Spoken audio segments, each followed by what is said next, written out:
Hi, I'm Bob Herbert. Welcome to OpEd.tv. Our very own CUNY School of Law has been recognized by U.S. News and World Report as the leading producer of public interest law graduates in the United States. This would be a terrific honor under any circumstances. But right now, in the U.S., with our very democracy teetering before our eyes, the need for lawyers and other advocates focused intently on the public interest is more important than ever. Our voting rights are being drastically undermined. We have a president who has pardoned the criminals who attacked the U.S. Capitol in a violent effort to overturn the results of a free and fair presidential election.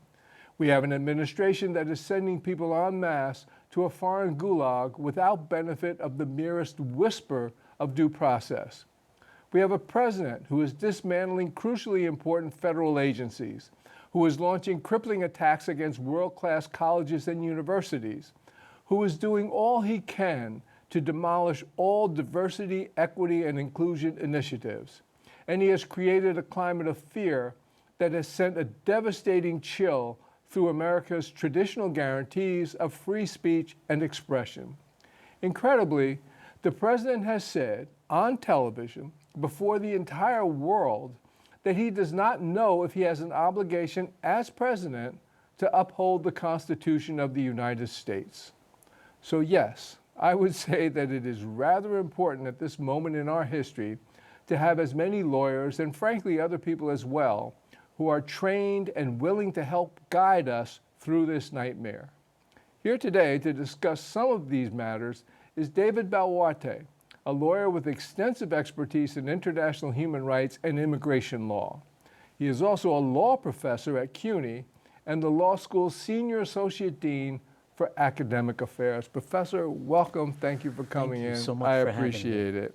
So first, for those who may not be clear on this, explain what is meant when we use the term public interest law. I would tend to answer it from the perspective of CUNY law. And I think it's really captured well by our mantra, law in the service of human needs. That's what motivates our entire program and has motivated our program since it was founded roughly 40 years ago by a group of radical law professors who believed that we needed a different kind of legal education in this country, not a legal education that presented the law as neutral, divorced from context and history, but a law school that understood that the law has been used throughout history as a tool to marginalize and oppress, and that effective lawyers who are going to represent individuals and communities that have suffered from that marginalization and oppression need to understand that history and need the practical experience of actually representing those people in law school before they enter the profession. And so that was really the founding vision of the school, and that's the vision, I think, that has earned us this recognition now as the #1 producer of public interest lawyers. And of course, that's always been important from the very beginning, but as I mentioned in the intro, I think it's more important than ever right now. So thank goodness for CUNY law. Yes. You know, there are many issues confronting us now. I mean, so many issues that can make your head spin, but what are the issues, what are the matters that concern you and your colleagues at CUNY the most? Are there any that are like overwhelming to you guys? So I think that there are a number of different ways to think about the issues that we're facing right now. We can think about sort of the subject matter areas within the law that the current administration is disregarding or actively working to roll back, to claw back people's rights, restrict rights. But I also really want to elevate the pressure that institutions of higher education such as ours are facing in a moment like this. Right. You know, I really want to emphasize that the mission of CUNY Law School is a dual mission. We are committed from the founding of the law school to produce excellent public interest lawyers, but also to provide access to the profession for individuals from communities that have historically been subjugated by the law.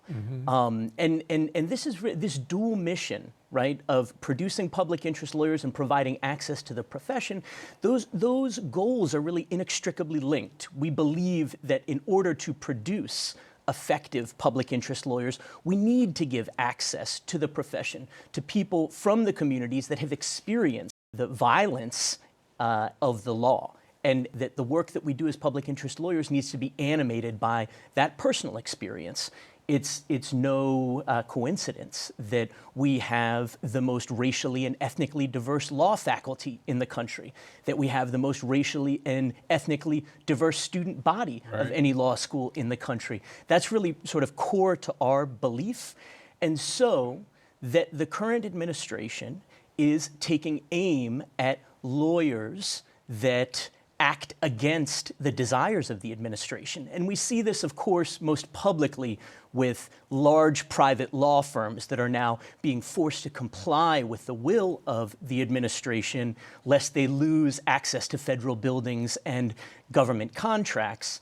But we also see this with the defunding of legal aid organizations around the country. The idea is to get all lawyers in line so that they don't oppose the government. That's an existential crisis for a place like CUNY. At the same time, the administration is trying to limit initiatives for diversity, equity, and inclusion everywhere, but also in higher ed.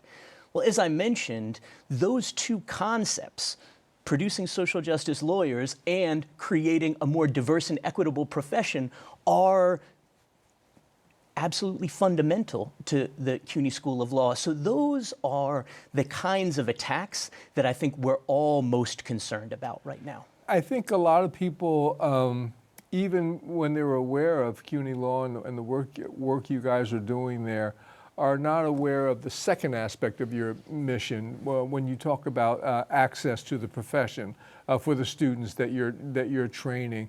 So talk a little bit about what you do to sort of create that access or promote that access.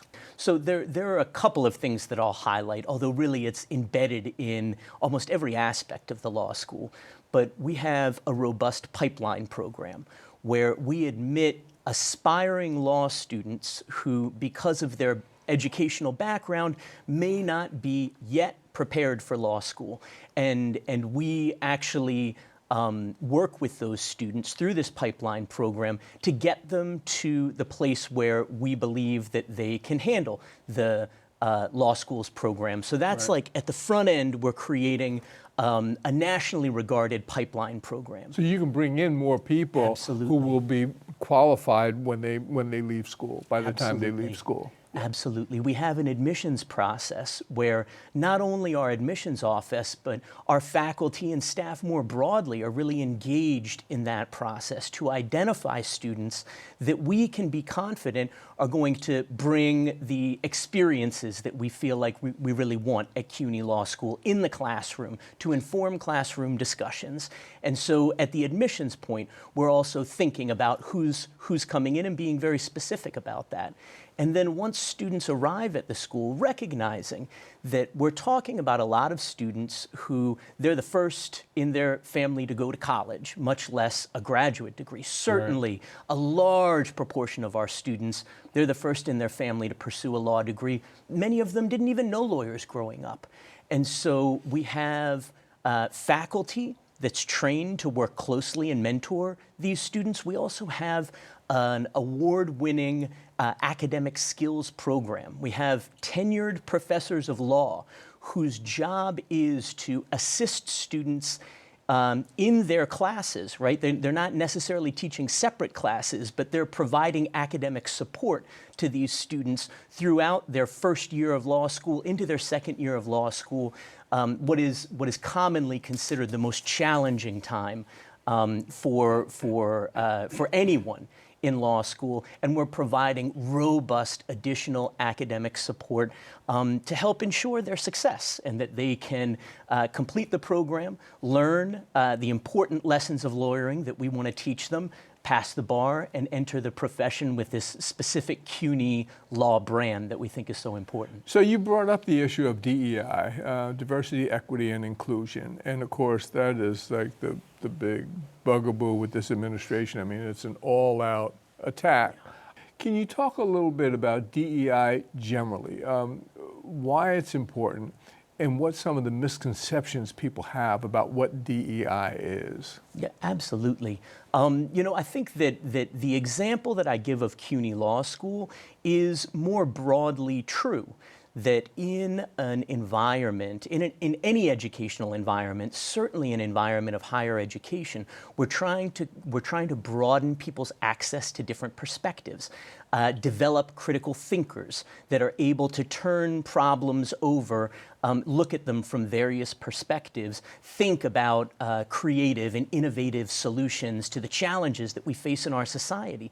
That I think is higher education at its best. We're doing that in every discipline.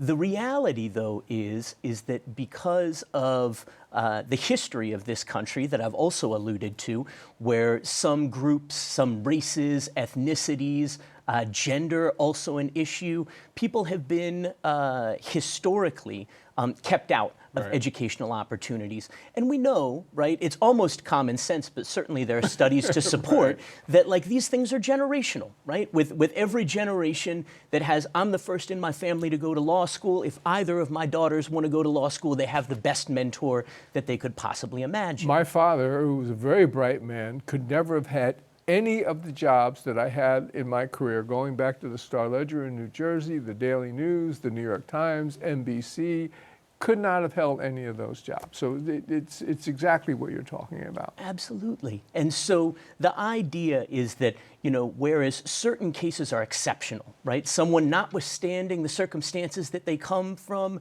can overcome and achieve some of the most incredible professional accomplishments. Absolutely, that is possible. But that's not the environment that we want, where it's just an exceptional few that can access those spaces of higher education and provide their perspectives and their ideas. We need to try and create broader access. And then, and that's the thrust of the diversity part of DEI.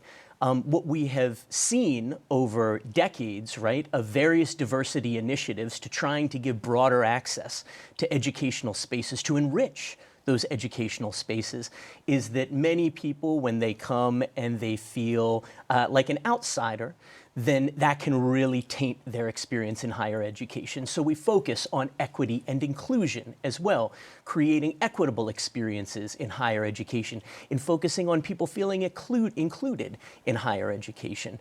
And so this is really true across the board, and we've been doing this at CUNY Law School really since the beginning, but this is a broader phenomenon that's really taken hold throughout the country. Unfortunately, what it means to give access to those who have historically not received access, and to create an environment on campus that focuses on their equitable access to that institution and their feeling of inclusion, feels to some like they're being excluded, like they're losing out on opportunities. And so, then there's this idea that, no, we need to return to a meritocracy, as if we had abandoned that, as if we had ever abandoned that. And that, I think, is just yet another fallacy of the current administration, that diversity and equity and inclusion is somehow not synonymous with meritocracy. It's just a vision of the kind of country that we want to produce, where we have, yes, merit, but also a variety of perspectives, and people feel genuinely included in decision-making processes and the process of democratic government. Right. Your background, you have a deep and broad background in immigration rights. So why don't we just start by telling us a little bit about your background and how you became involved in this aspect of the law? Absolutely. I am the child of a Peruvian immigrant to the United States, and my mother is American, from rural America, actually sort of Norwegian American originally, if you would, right? So growing up, I had these really divergent experiences, right? The experience of my Peruvian family, the experience of my rural American family. And so I spent a lifetime, as many do, trying to reconcile those differences and kind of bring them together in my own identity. I spent time with my family down in Peru, and in that time really came face to face with some real challenges of poverty and the relationship of those challenges of poverty and limitations of the rule of law. This was during a time when Peru was struggling with autocracy and dictatorship with Alberto Fujimori. And so I could see very closely sort of how the reality of a strong-handed government could really affect the population. And this sort of inspired in me a desire to want to engage in human rights regionally. And so, this prompted me, and it was a process, right? But this prompted me to spend lots of time doing human rights work throughout Latin America.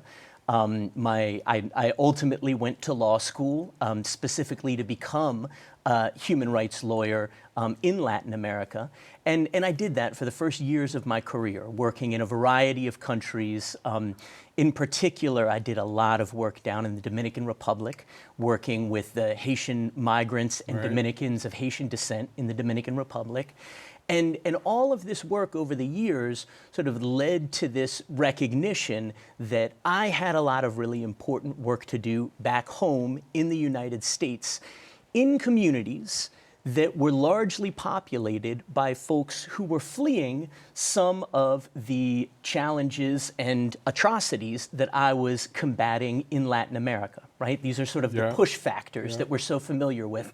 And this was leading to large groups of immigrants from a lot of the countries where I was doing work with them as citizens, right, was leading to those people to migrate to the United States in hopes of better circumstances, whether it's an escape from violence or the possibility of social mobility, whatever it might be. And so this, I've narrated sort of about 20 years for you as quickly as I could. No, that was good. Sort you of did a good job. From the idea of the regional human rights lawyer to the local immigrant rights advocate, is sort of, that's how I made that transition. Right. Given your background in immigration rights and immigration law, talk a little bit about how we as American citizens should view what's happening writ large with immigration in the United States right now. I know it's a big question, but you're good at summing it up. Tell us how we should feel. I think that we should feel really concerned. I think we should feel really concerned. I believe we should be concerned because we've got immigrant communities that are working hard, sending their kids to school, growing their families, and they are literally being terrorized right now. And I think that we should be concerned about that. But I also think that more broadly, right, I think we need to be concerned about the rapid deterioration of the rule of law that the government is overseeing, taking advantage of the fact that there are many who feel like we should not have so many immigrants here. And in supporting the government in taking really drastic measures that have violated the law in more ways than we could possibly count in this interview in an extremely short period of time, to the point where the government is openly talking about getting rid of habeas corpus and a disregard for the Constitution. They don't know my questions, right? I mean, we need to be concerned about that, because what we also know about history is those tendencies are not going to be isolated to this vulnerable population for long. Exactly. It's just a matter of time before these exact same tools are wielded against anyone who disagrees with the administration. And at that point, it will have built up enough momentum that that is going to be something that is very difficult to challenge. So I think we need to be confronting this administration right now, whether we are completely committed to the idea of immigrant rights or not, as obviously I am. But I think we really need to see this as, you know, almost like a canary in the mine shaft of where we're headed. And we as a country really need to take a stand to defend the immigrant community now. Right. Now, of course, there are many immigrant students or students who have very close relatives who are immigrants right here at CUNY, at the law school and throughout the CUNY system. You and your colleagues interact with the students every day. Talk a little bit about what the atmosphere is among these young men and women as they witness, or in some cases actually, I assume, experience some of the things that are going on and some of the things that are actually really horrible. Yeah, I think it's an environment of fear, absolutely. And this is a Which fear, is the last thing that you should be feeling when you're on a college campus. But absolutely, absolutely. I think that the fear has sort of come in waves, and initially the fear was, with these calls for mass deportation. We have many immigrant students. We have students on immigrant visas, on student visas. We also have students in the CUNY system that are undocumented, and that is another proud tradition of this university. And so initially there was this concern, right? They're saying that they're going to come for us. What is the university going to do about it? And this is something that we took very seriously, and we had multiple conversations at all different levels of CUNY. And I feel like in between the election and inauguration and into inauguration, I think we were able to reassure students that we had their back, that they were that ICE was going to come into our buildings and find them. They were going to have to come through us first. Right. And that is a message I think that we were able to effectively deliver, and on some level it appeased students. And then what happened is what we're seeing right now, which is like, yeah, we said they're going to have to come through us because we're lawyers and we can wield the power of the law, and now we're observing the complete disregard of the law. And then that is a much more challenging space to operate in. Now, I think that students are concerned, right, that about the same thing they were concerned about initially. At that time, they said, well, what is the administration going to do? Now they know the administration will stand with them. But the question that we all have is that even going to be enough for these ICE officials that seem to go and grab people without a warrant, with a warrant? What does a warrant matter? Masks over their face. Masks over their face. I mean, this is unmarked cars. Terrifying environment. And so, we're providing whatever assurances we can, but this is really something that we're all experiencing together. It's unprecedented. You talk about the disregard for the rule of law, and you mentioned specifically defiance of the Constitution, and within that, the idea of even talking about getting rid of or suspending habeas corpus. And you did mention that when those sorts of things happen, they are not limited to one group. The impact is not just simply felt by one narrow group.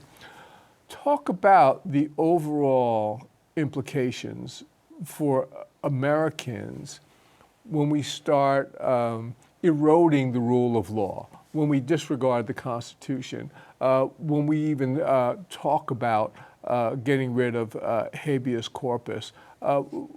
What are we talking about here? What could happen if this continues?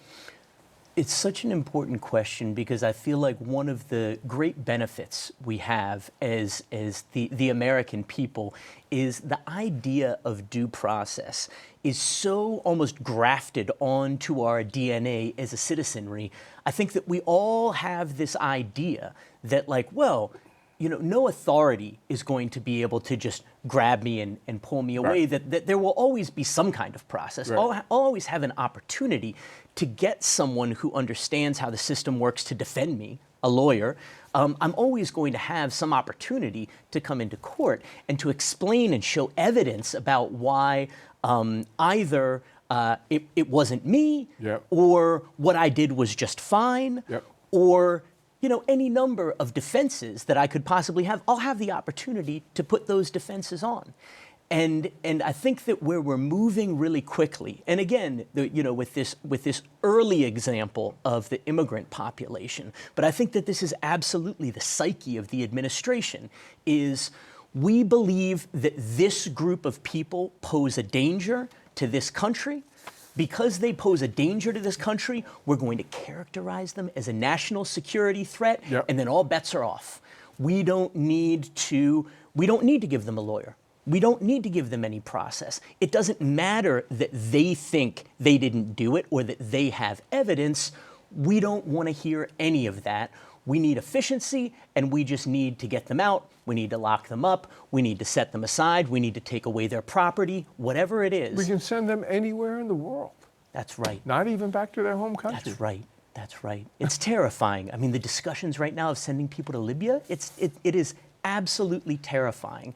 And so I think that the American people really need to stop and think about how important it is to them that they have an opportunity to contradict through any kind of proceeding any sort of claim or allegation that public authorities might make against them, because that's what we're starting to lose. That is what is disintegrating, and that is a really dangerous platform for a government to have, and that is how you slide into an autocratic authoritarian state.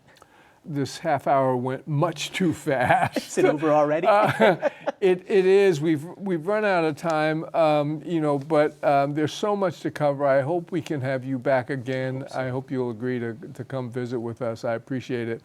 We've been speaking with David Baluarte, who is the Associate Dean for Academic Affairs at the City University School of Law. I'm Bob Herbert, so thank you for watching, and we will see you next time. CUNY TV now has an app. Downloading the CUNY TV app lets you join us anytime from anywhere.